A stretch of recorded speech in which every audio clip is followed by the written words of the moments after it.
Hello. Today I'll kind of go through how I prep my canvases.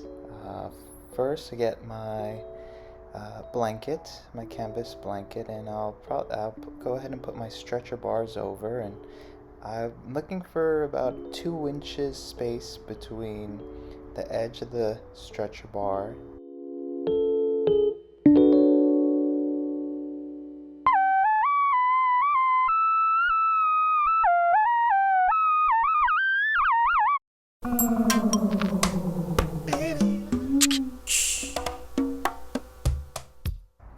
And now that I put away the rest of the canvas blanket, I'm gonna go ahead and uh, place down my now cut canvas to size to the stretcher bar.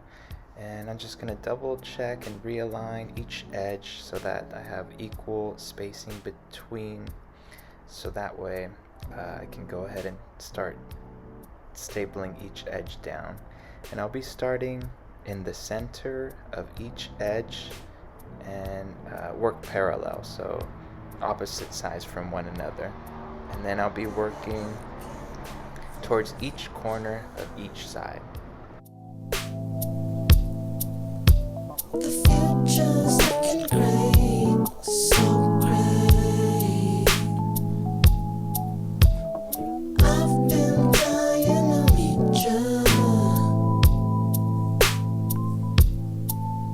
Maybe take you back to my place at my pace. 'Cause baby, I can't wait, I can't wait. I can't wait, I can't wait. We can have dinner at my place, my place. We can have dinner at my place, my place.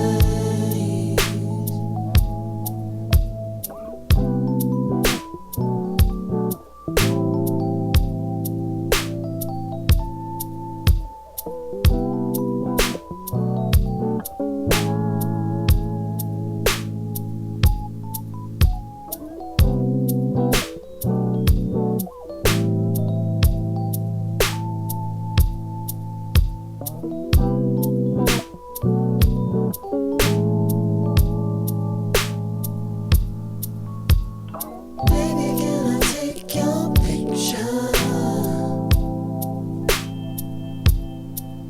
Maybe share it on my space, my space. Baby, can I get your number? Maybe send you a smiley face, my face. Baby, I can't wait, I can't wait.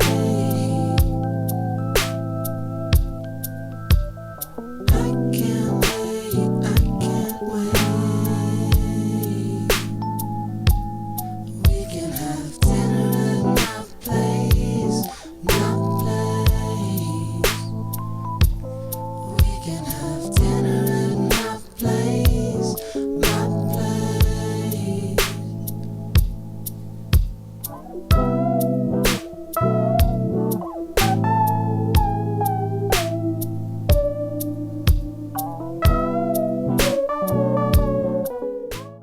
And now that I've reached each edge, I'm gonna start to make the ends of the canvas a lot more presentable, a lot more flush.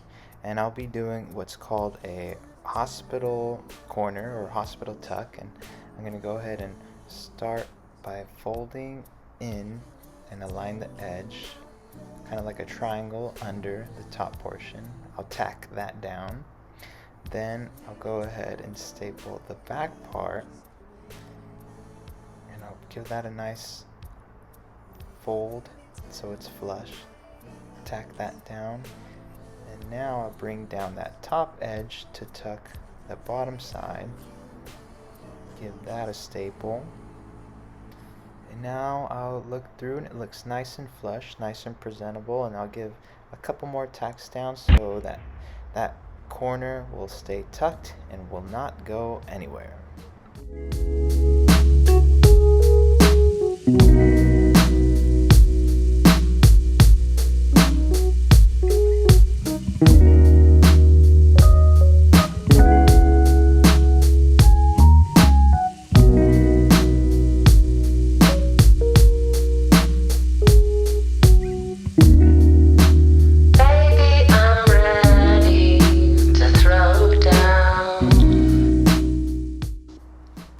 Now we'll be preparing our size, and our size will put a nice protective coating over our raw linen. And if we were to go ahead and paint over the linen as is without any protective coating, the acid from the oil paint would disintegrate it over time. Now I'm using Rapid Skin glue. It's a hide glue from Utrecht, and it's kind of like instant coffee, where all you do is warm up the water to a slight boil. And what I'm going to do for this recipe, it's 1 quart of water to 6 tablespoons of hide glue. And I'm reaching for my old wooden kitchen spoon because it came in handy and it works really well for mixing the water and the rabbit skin glue together. We're gonna want to make it nice and dissolved, that the granules are incorporated with the water, creating essentially a glue. And this is gonna help really absorb into the linen. The linen will tighten up and will create a nice tension on the stretcher bars.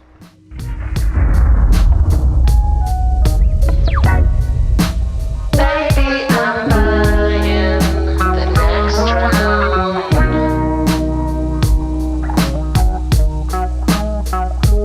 Don't stop, one person to wash it down. Now that the glue is nicely dissipated within the water, we want to liberally put as much glue on, starting from one edge to the other, one side to the other, as long as everything's nice and coated. And we want to make sure that the glue is nice and warm. If you bring it to a boil, once again, the strength of the glue will actually deter. So you want to just keep it nice and warm and get as much of the linen covered as possible. And I like to glue the edges. That way I make my preparations for painting surfaces and they just stay on forever.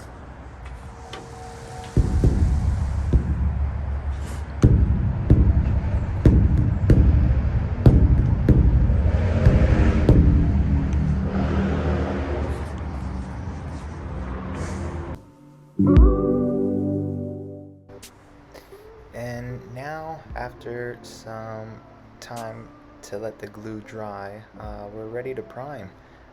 Usually I use a lead oil ground, but when I'm in a pinch I'll use the Utrecht or Gamlin oil painting ground, which works well. And I'll just give this a nice mix. This is kind of like a all natural peanut butter. The oil will separate from the ground, and you just have to give it a nice mix around, make sure it's bind really well. And by no means this isn't the only way to prep your painting surfaces. This is the way I do it. There's many other ways to do it as well, and this has been working for me over the years, so I just would like to share my experience with you. And also, sorry for this recording, it's a little choppy. I accidentally pressed time lapse instead of the record, but I'm just placing a nice kind of peanut butter on toast, nice and hefty, and I'm looking at the warp and the weft of the linen and going kind of cross hatching while applying heavily this oil ground. And usually for the oil ground you want to wait 6 months till it's dry, or 6 months till you paint on it, but I usually do work on it when it's touch dry, so about 3 to 4 days depending on weather, you'll be able to paint on this surface. Thanks for watching.